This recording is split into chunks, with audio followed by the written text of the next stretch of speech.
Nengai nebisa Constant Mutamba. Cher Constant Mutamba. Est-ce que ta conscience est libre? Êtes-vous intoxiqué? Est-ce qu'il y a une pression derrière ton cœur? Est-ce qu'il y a des gens qui te mettent la pression? Parce que la fois dernière, Constant Mutamba, tu nous as dit sur une chaîne que tu es un kabiliste, tu es nationaliste. Un nationaliste ne trahit pas.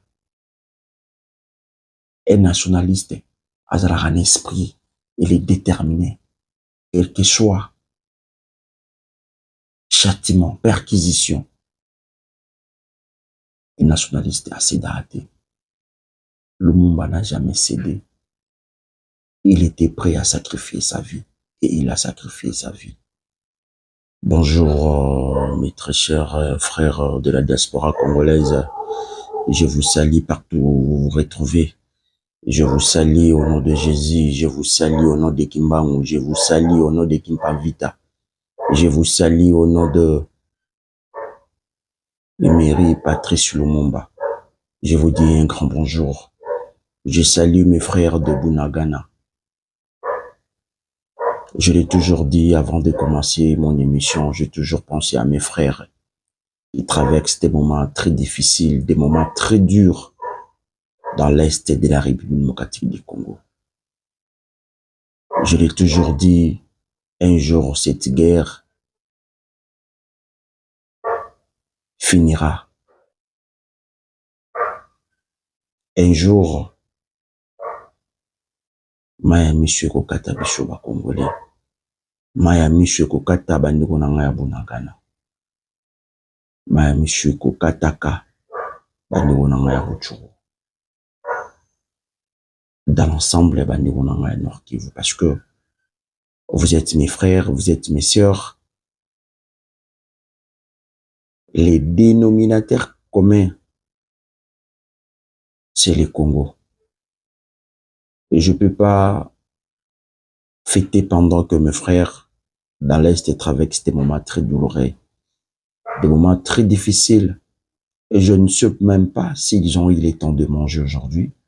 Si ce matin, ils ont pris le temps même de prendre le thé. Je ne sais pas. Ils sont éparpillés par-ci, par-là. D'autres, bazan, bakatia, bazamba. Batiki, ba domicile na bango. Batiki, ba faire na bango. Parce que sans la paix, on ne peut pas vivre.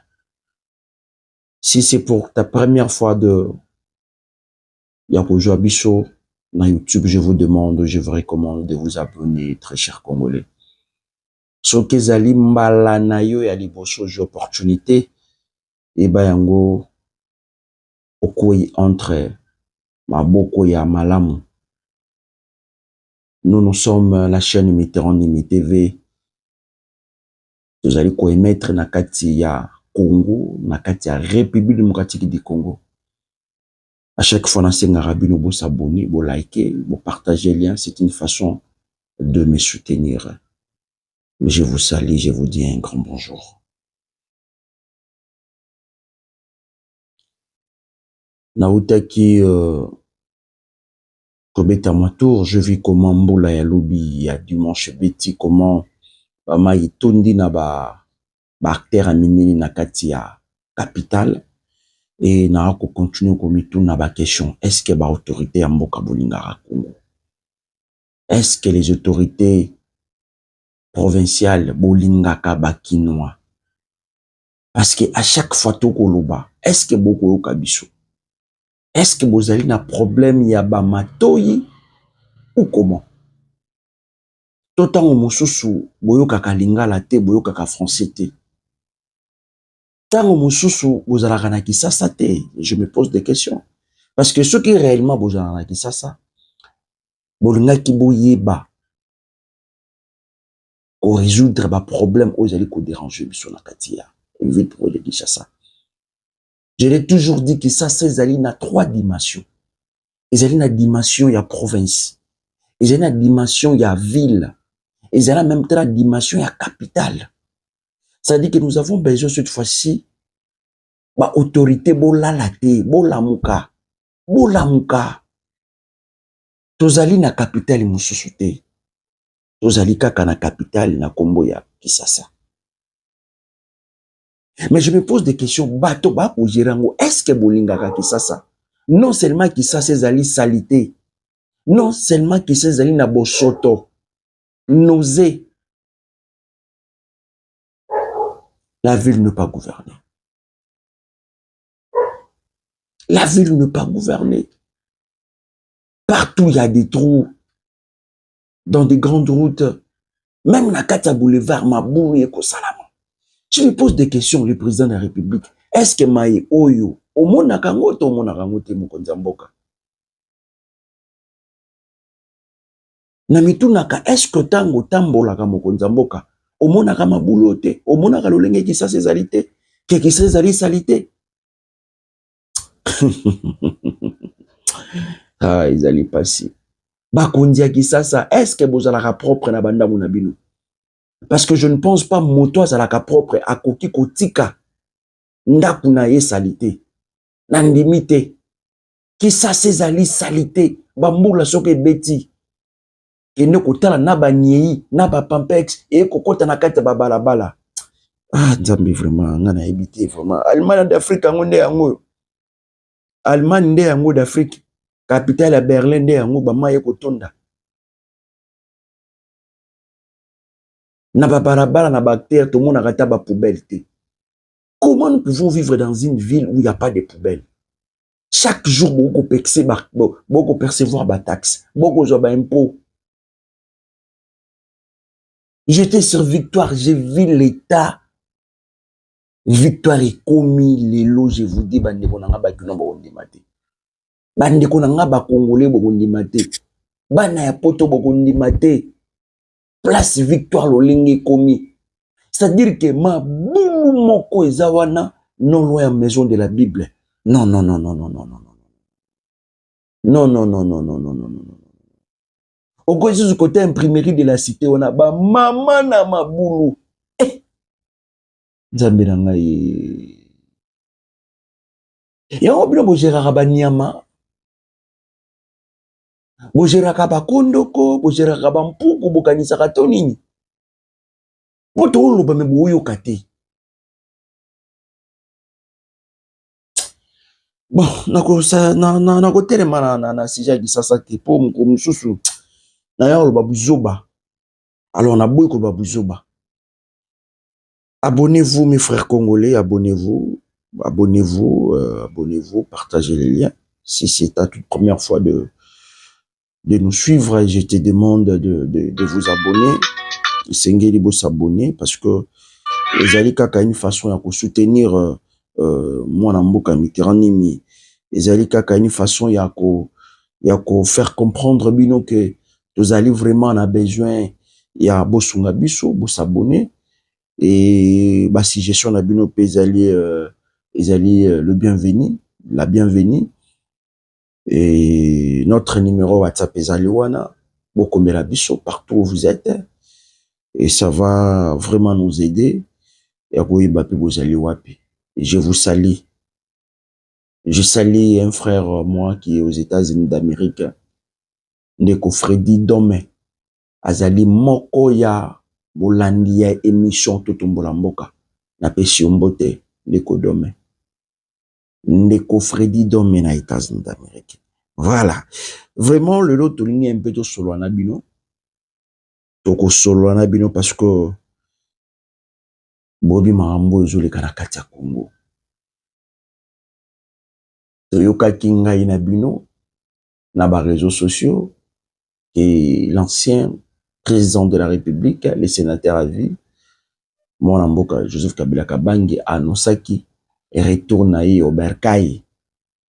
Mais il a Ponaki au côté de la partie orientale et au Toti Koyoka ngai na bino que Mwana Mboka le sénateur à vie aza déjà awa na kati ya Congo azali na kati ya Goma Est-il vrai? Aza na kati ya Goma. Parce que ezali ko créer débat. Ezali kolalisa biso ba Congolais te. Pona bato mosusu, Joseph Kabila Kabange azali le géniteur, le père du AFC. Pona bato mosusu balobi ye azali partenaire privilégié à Paul Kagame. Moto a fabriqué Kabila c'est Paul Kagame. Na yebite. Na ba commentaire boko répondre ba Kongomani po bolunga na biso na kati ya confusion. Est-ce que Kabila c'est le père du M23? Est-ce que c'est le fabricateur? Il y a monstre, on a la combo, il y a AFCC, il y a AFC. Est-il vrai que Kabila est ici au Congo? Parce que tout le monde est déjà créer débat, créer débat, tout le monde est ministre et à justice même, à outil kosala mokanda moko communiquer.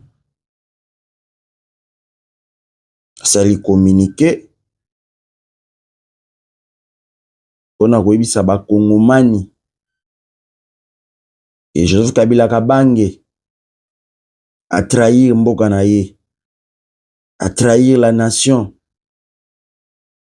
Et de ces faits, azali koluka yango.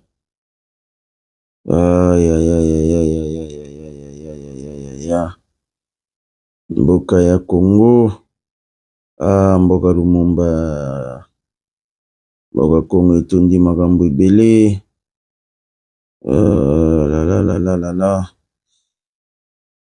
Nazoluka Twitter yango, nazoluka communiquer.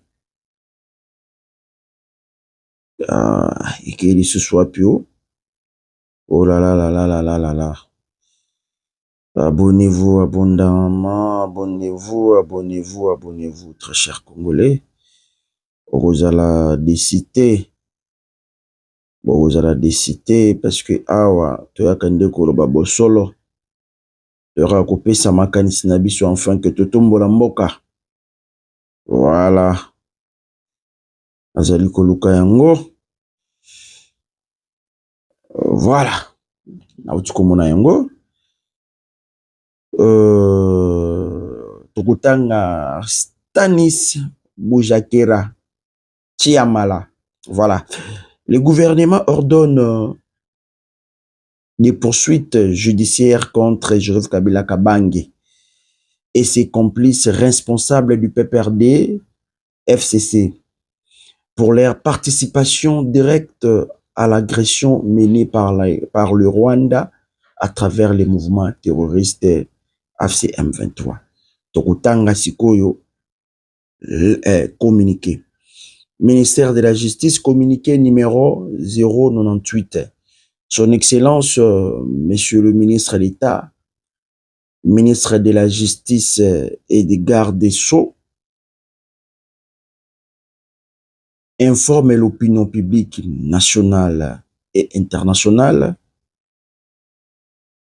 Il a donné l'injonction à l'auditeur général des FARDC ainsi qu'au procureur général près la Cour de cassation d'engager des poursuites judiciaires contre M. Joseph Kabila Kabange. Ses complices responsables du PPRD FCC, disons, pour leur participation directe à l'agression menée par les Rwandais à travers les mouvements terroristes AFC M23. Voilà. Je pense que Natangi, Boyoki, vont comprendre que le gouvernement, à travers son ministre de la Justice, Excellence Constant Moutamba, Aouti Kosenga, et par auditeur général et FARDC, na procureur général prêt à courir à cassation,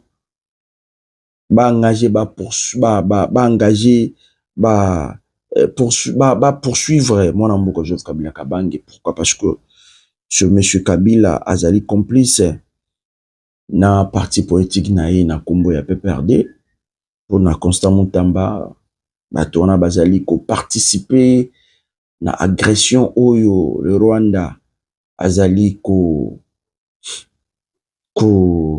agresser Congo. Donc voilà un peu. Tolingaki un peu analyser cette question parce que beaucoup de gens m'ont écrit, beaucoup de gens m'ont demandé quel est mon point de vue par rapport à ces dossiers. Les gens m'ont posé même la question, est-il vrai Kabila est en RDC? Bon, moi je peux pas affirmer des choses dont je n'ai pas de preuve parce que je ne suis pas à Goma et je ne sais pas qu'est-ce qui se passe là à Goma réellement. Mais ce qui est vrai, nous avons lu dans les réseaux sociaux, Tanginaba Facebook, on ne sait pas affirmer si réellement Kabila est ici avec nous dans la partie orientale. Parce que comme la partie orientale, wana eko créer vraiment une division au sein de la politique congolaise. Voilà. Nous voulons analyser, très chers Congolais, et je vous demande simplement de s'abonner, de vous abonner. D'abord, ce que je trouve un peu absurde, comment nous pouvons avoir un gouvernement irresponsable? C'est une question dont je me pose. Comment pouvons-nous avoir un gouvernement irresponsable? Un gouvernement de la honte? C'est-à-dire que, d'abord, je n'ai mis tout naka. Lolenge nini Kabila bimaka na kati ya mboka. Est-ce que les services bazalaka informés? Est-ce que le gouvernement bazalaka informé na déplacement na ye? Na kobimane na kati ya mboka ya Congo. Abimelaka na parti nini? Parti ouest, nord, sud, est? Je ne sais pas.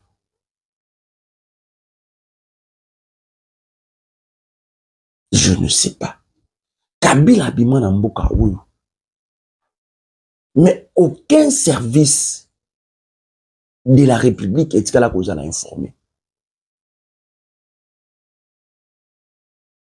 Et jusqu'au jour, le ministre de l'Intérieur a dit qu'elle n'a même pas qu'on a capable à mesure il y a à travers le service déjà ainsi de suite. Parce que je trouve ça absurde. Comment un responsable peut se déplacer, peut sortir sans que les services soient informés? Est-ce que vous allez comprendre que bateau bazali ko gérer biso bazali ba distrait? C'est-à-dire que bazo comprendre que ba tchaka bango wana enfin que ba contrôler les quatre coins de la République. C'est-à-dire que ba assurer réellement l'autorité de l'État. Parce que c'est absurde motokoki kobima sans que ba service bazali informé. C'est comme na kati ya ndako. C'est-à-dire qu'un parent, un papa avec ses enfants, moi n'abimi, pas beau tu vas éviter.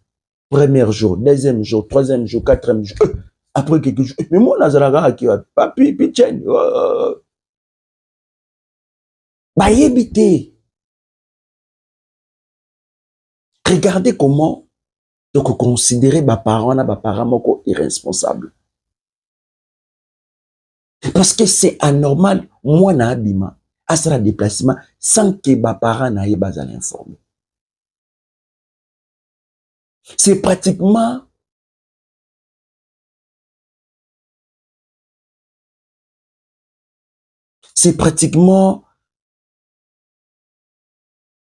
difficile de comprendre comment une personne peut faire une sortie, disons. Comment une personne peut faire une sortie sans que la République, sans que les services aient à l'informer. Vous allez comprendre que actuellement le pays n'est pas géré. Est-ce que bandeko nanga ba Congolais, vous allez comprendre le pays n'est pas gouverné? Ça dit qu'actuellement le pays est géré entre une bande des incompétents. C'est-à-dire que ces gens, ils allaient plus qu'on s'intéresser. Na makambo ba qu'on s'intéresser na ngote. Les voyages de fête, pas manifestation, ainsi de suite. Au lieu que bah s'imprégner réellement, il faut qu'on sécurise ma frontière, il faut qu'on sécurise ma territoire sur Congo. Il faut qu'on mette ma service au travail. Il faut que ma service on a déjà ainsi de suite et ça là réellement musala nango. Ma frontière na biso et ça là réellement. Misala nango autrement dit, c'est-à-dire que bato ba ko travailler na ba service. Bato ba dire ko travailler na ba frontière ya mboka. Bato wana ba veiller réellement parce que tout le monde a rango. Tout le monde a rango souvent au na policier. Aux gens en tout cas au finir quelque chose, ils te laissent la route passer. Il suffit qu'à cause de quelque chose, au commis une barrière moro quelconque, tous les bosso et agents de l'ordre, au finir à mon modélikasso, à Otikayo Kende. L'inefficacité de nos services. L'inefficacité de nos agents, bah, j'allais qu'on travaille dans les différents services. L'inefficacité, l'irresponsabilité. Yamou vous allez au gangréner la République. Très chers Congolais. Soki bazwa Goma, bazwa Bunagana, c'est parce que nous allons vivre dans un bateau bazaba irresponsable. Bateau yo, batikala ko comprendre que lorsque vous êtes au pouvoir, il faut mettre toutes les choses en marche. Il faut contrôler tout. Il faut contrôler tous nos territoires. Il faut contrôler tous nos frontières. C'est-à-dire que, bateau bazali ko gérer biso, apparemment, baza ba distrait.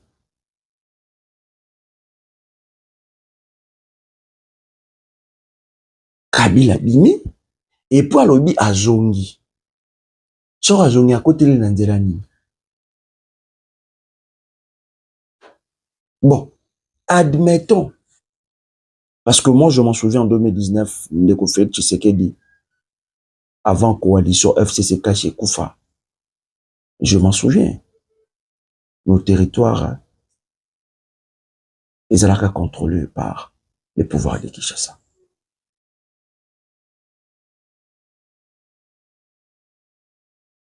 Nos territoires, c'est-à-dire que l'Est derrière le côté du Congo, ils allaient sous contrôle les pouvoirs de Kinshasa. Peut-on dire aujourd'hui les pouvoirs de Kinshasa, ils ont échoué parce que prendrait qui sointé, bazala qui distrait. Parce que comment ces gens, le M23, peut-il franchir nos frontières avec légèreté sans un système de défense? Et à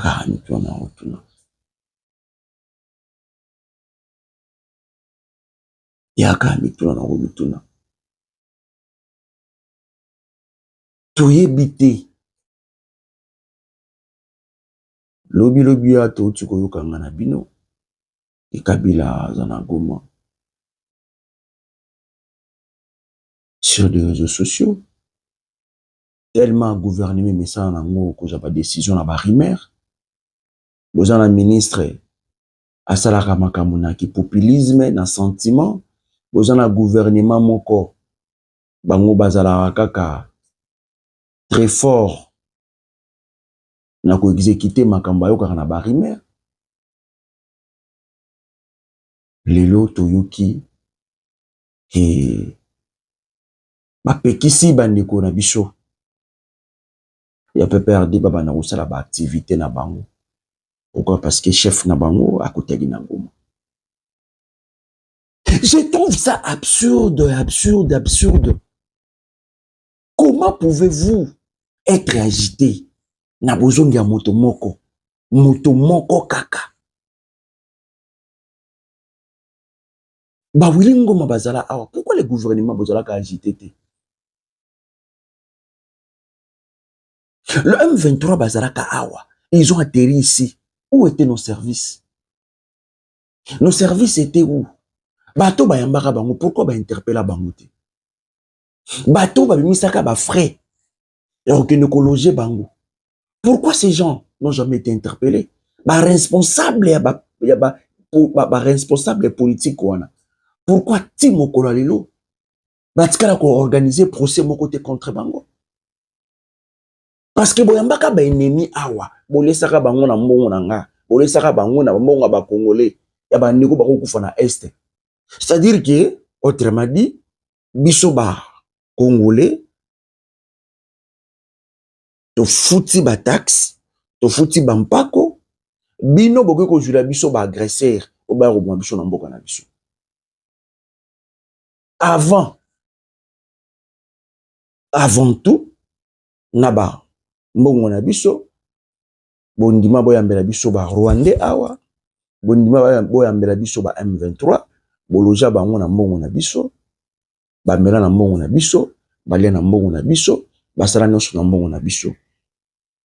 Et non seulement ça, botiki bango, et lobi bato wana bazongi lisusu bakomi koboma biso. Vous trouvez ça comment? Pourquoi les responsables bato bayambaka ba M23 ti mokolo lelo ata procès mon côté et sera organisé contre bato wana? Pourquoi une justice à double vitesse, des poids, deux mesures?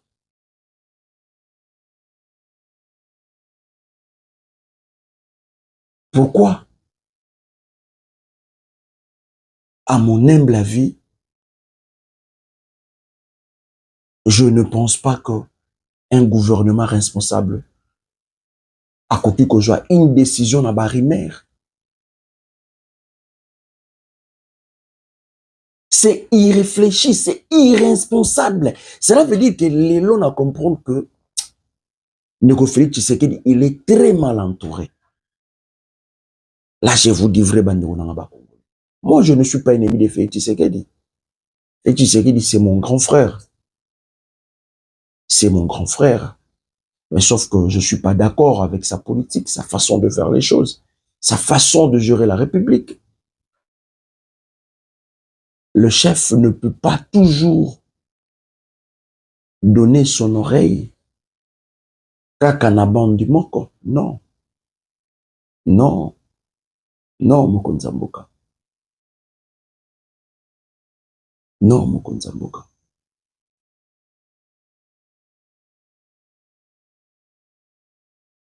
Ndeko Félix Anthony Tshilombo, vous avez un gouvernement des irresponsables. Permettez-moi de vous le dire. Vous avez un gouvernement de la honte. Parce que un gouvernement ne peut pas prendre une décision judiciaire ou de poursuivre une personne par des suspicions. Parce qu'il n'y a aucune preuve. On ne sait pas. Es-tu le vrai Kabila Yagouma? Parce que tout autant a communiqué moko son parti politique. Balobi ki Kabila Zali Awate. Donc, c'est-à-dire que na gouvernement, na biso peuple, je bate bisika Kabila Zali. Donc, beaucoup de biso na qui zengi.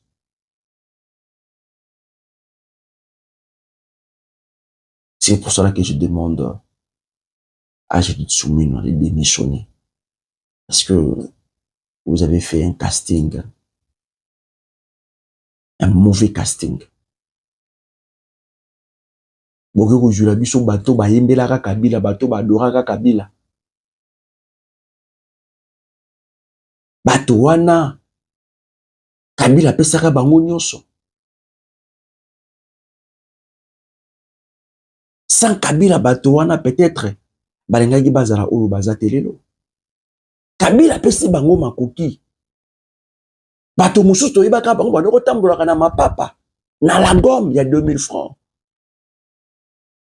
Kabila les a créés, Kabila les a donné la vie. Bato wana na mikolo le kaka balobaka Kabila na totondi yo te. Mokonza mboka, vous devez faire très attention. Nazo kolobango mikolo nyonso. Bato bazali ko pusanaka liboso na yo. Kolobaka osufla ko na litoyi mokonza mboka, il faut tala kango na miso mibale. Elelo na ko biso mokonza mboka, banda kotala présent na yo pe futur na yo.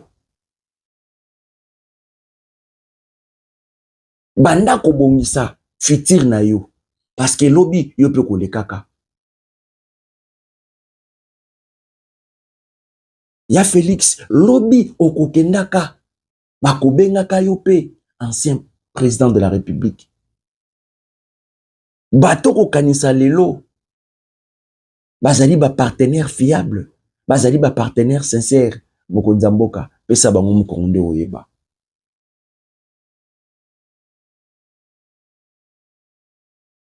Zanga mbongo luka mosandumba pour comprendre. Tous ces politiciens là qui vous suivent derrière mokonza mboka okopesa matoi. Kaka soki manda na yo esili ba wanga na yo ndimelanga na okosa te. Mobutu, combien de personnes bakendaka na cimetière ba monata tombe na ye bazali combien? Bazalaka combien? Bazalaka combien?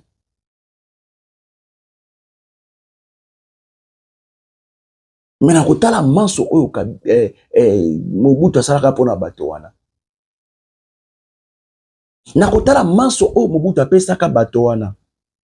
Est-ce que tokokaki kondima un jour que bato na bawe wanga na Mobutu? Je ne pense pas. Pour te dire que la politique congolaise est une mauvaise politique. La politique congolaise est basée que sur les intérêts. Sur les intérêts. Le pouvoir politique est éphémère, mon Konzamboka. Bato bako s'approcher yo, bako kosayo. Tozana kati ya royaume te, mon Konzamboka. Tozana kati ya royaume te. Mboka o ezali mboka IDPS te. Mboka o ezali mboka PPRD te. Mboka o ezali mboka ya ensemble te. Non. Moi encore ya FDC. Mboka o ezali ya biso nyonso, c'est un bien commun. C'est-à-dire que lobi yo pe kokendaka. Mais sala bolamu po lobi kombo na wetangama. Lolenge totangaka kombo Mobutu. Atikela biso po Maréchal. Atikela biso Inga. Atikela biso Stade Kamanyola. Po Maréchal, c'est Mobutu. Yo pe mokonza mboka. Luka ete okota na kati ya histoire ya Congo. Koluka kokota na kati ya rancune te. Oyo bato bazali kokotisa yo po bakosa yo. Bato bautaki kokosa yo mikolo ute koleka o changer constitution. Suka nango ezalaki nini? Est-ce que lelo changer yango? Est-ce que lelo bobongoli la loi suprême? Pourquoi? Parce que bato ba koyela yo kaka makambo mabe. Pourquoi bato na bayebisaka yo te ke mokonza mboka bongisa na lotiliki? Parce que zali droit zali na kata constitution. Parce que nandimi te ke ezali Kabila nde moto akosala ke tolalaka molili. Nandimi te ke Kabila azosala ke tozalaka na ba délestage. Nandimi te. So ba Congolais mikolo toko kemba likambo ta elotiliki. Ozali droit, mais bozali incapable ya kokokisa droit ozali constitutionnel. Bino bokotala kaka sirete, bokotala sirete, bokotala sirete. Mais bokotala kape ba condition na biso toko vivre na ngoti. Banzele ezali te. Banzele ezali te. Transport passe. Boza même incapable à fixer même prix à moto. Prix à moto. Vous êtes incapable. Nous bokotala kaka ba personnalité. La personnalité. Mais dites-moi, est-ce que ces personnalités-là sont-ils au pouvoir? Non, je n'estime pas. La bandité. Mokonzi Mboka, je ne veux pas qu'on va considérer comme un dictateur. Là, c'est un conseil. Parce que la plupart des gens où biso ba Congolais, Rebike, le de pèse, et ça émanation, il y a un père. Rebi comment un père a bana retraité ba Congolais. Rebi comment un père a bandaki comment traiter par Congolais à l'époque Bazaïrois. C'est-à-dire qu'il y avait une dictature exagérée, un pouvoir autoritaire. Nous sommes dans la démocratie. Il faut que tu aies courage après sa point de vue. Aujourd'hui, supprimer un parti politique pour la cour, c'est payer Sabato Mokonzamboka. Moi, j'estime que les alliés erreurs. Parce qu'il y a une loi maîtresse, ou bien la constitution, ou les alliés, constitution IDPCT, les alliés constitution PPRDT, les alliés constitution FDCT, mais les alliés constitution de la République, les alliés définir, les alliés organiser la politique, les alliés définir l'institution Mboka. Aujourd'hui, prendre une décision en violation de la Constitution, j'estime que les alliés erreur moko monumentale moko nzamboka. Les alliés erreur moko monumentale.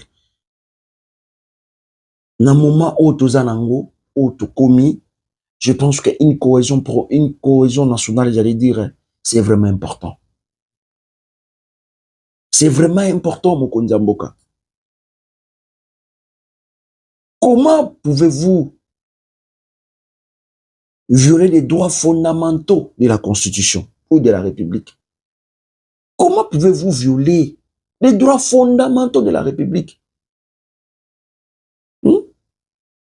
Aujourd'hui, pouvons-nous dire, nous sommes en face d'un régime autoritaire. Je sais que vous avez imposé aux Congolais de vivre dans un régime autoritaire.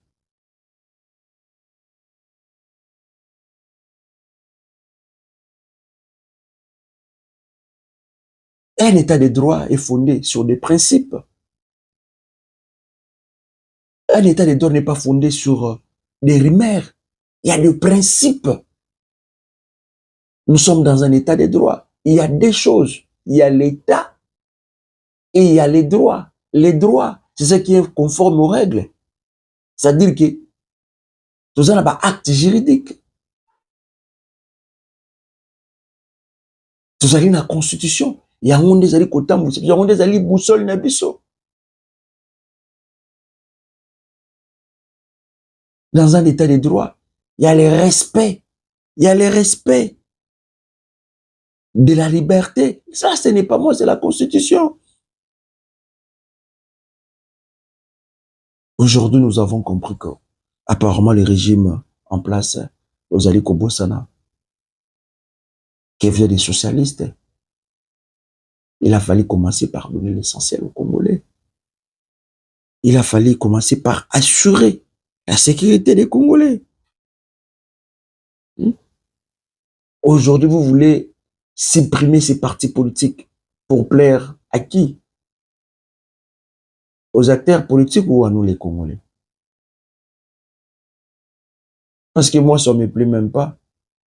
Ce qui allait me plaire, c'est que Botomela Yibiso, Bandela Esika, Bochela Biso métro, Lingo Cholo Bobanda Kolota, Omona chemin de fer ou Tabanda Lubumbashi, et les Kakasai, Briti Mwanda na Congo central, Ozolota, le président de la République. Talabi loko, chose à na ba conseiller malamu. Na 7 ans aujourd'hui ko sala na kati ya mboka o. Et n'y a pas possible à couper sa biso chemin de fer. Mais yo bana ko rêver. Je rêvais Mokonza Mboka. Un chef ne rêve pas. Et ce sont des choses Mokonza Mboka okoki koloba ngote à la place publique. Parce que ça fait la honte. Bato barokanisa que nous avons un président qui est distrait. Mais ngana yebi que vous êtes distrait Mokonza Mboka. Ils allaient kali kamba bato bazali ko entourer yo. Mokonzi lelo ko supprimer cette partie. Ces partis politiques au nom de PPRD, Mokonza Mboka, bakope so ba qualificatif mongo mabe. Bakomona ka yo kaka dictateur, moto moko alingi un pouvoir autoritaire.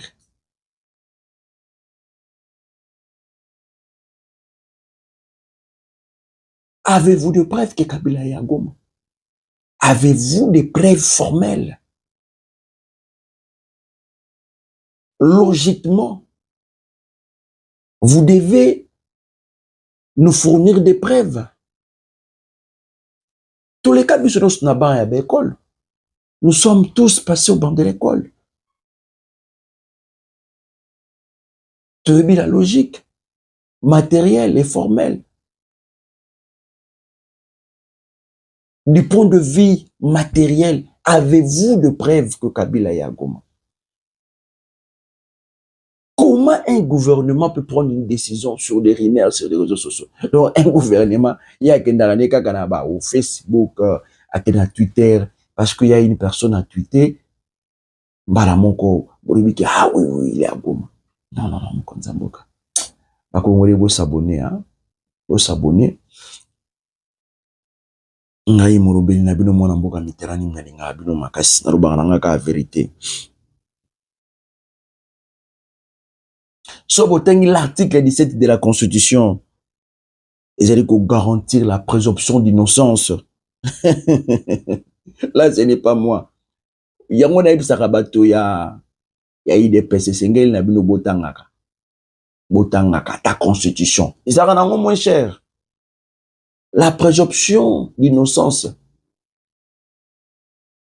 Ils allaient principe. Hein? Déjà les principes. Comment pouvez-vous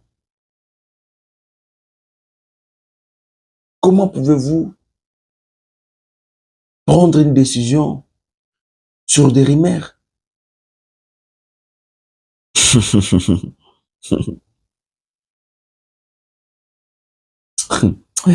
Vraiment, c'est vraiment regrettable parce que nous avons compris aujourd'hui la justice aujourd'hui est instrumentalisée. La justice congolaise est instrumentalisée. Mokonza Mboka, c'est la justice qui élève une nation. Nous avons besoin d'une justice équitable. Constant Mutamba. Bamiyibi bazé belé bato bazoyi ba mbongo ya mboka, ya peuple. Constant Mutamba. Pourquoi si le loma rambo ba lampadaire toujours suitité? Est-ce que mbongo ba lampadaire ezonga? Est-ce que mbongo ba fourrage ezonga?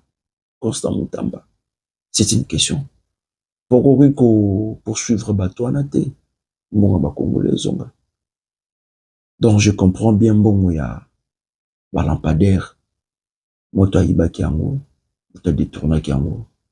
Ezali pas de wanabi sur FCC. C'est pour cela que je demande de poursuivre Kabila. Parce que c'est Kabila qui a détourné l'argent haram Kabila Mouta détourné qui plus de 320 millions. Plus de 324 millions. Il y a francophonie. C'est pour cela que je demande de poursuivre Kabila. Je vous demande de poursuivre Kabila. Pourquoi? Parce que Kabila n'est moto. Aïbaki 300 millions yambongo à Covid. C'est pour cela que nous avons poursuivre Kabila Bokangaï. Nazali ko senga bakonzi mboka Constant Mutamba. Bokanga Kabila. Parce que yende moto. Aïbaki plus de 5 millions. A détourné Kimbonga Mpiodi. Yamona Sengi. Pour poursuivre Kabila. Poursuivre Aïe. Parce que Kabila nde. Yé moto. Azali derrière. Yaba détournement nyonso. Ojo Salamana Katia Congo. Je voudrais citer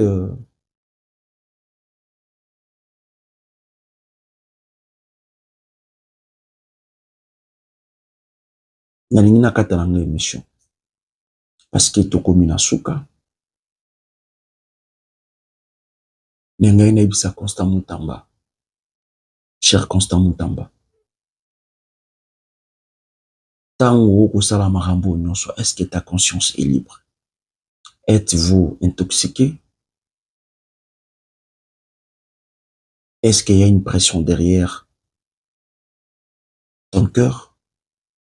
Est-ce qu'il y a des gens qui te mettent la pression? Parce que la fois dernière, Constant Mutamba, tu nous as dit sur une chaîne que tu es un kabiliste, tu es nationaliste. Un nationaliste ne trahit pas. Un nationaliste a un esprit, il est déterminé. Quel que soit châtiment, perquisition, un nationaliste a cédé. Lumumba n'a jamais cédé. Il était prêt à sacrifier sa vie. Et il a sacrifié sa vie. Mouzé, il a sacrifié sa vie. Pourquoi? Parce que Azalaki nationaliste. Nasuki awa. Bandeolanga ba Congolais. Bo s'abonner. Parce que Awande bo banoroja analyse ya kafu. Dans la chaîne de la liberté, Mitterrand TV. Je vous dis au revoir. Ciao. Tokutana mukolo.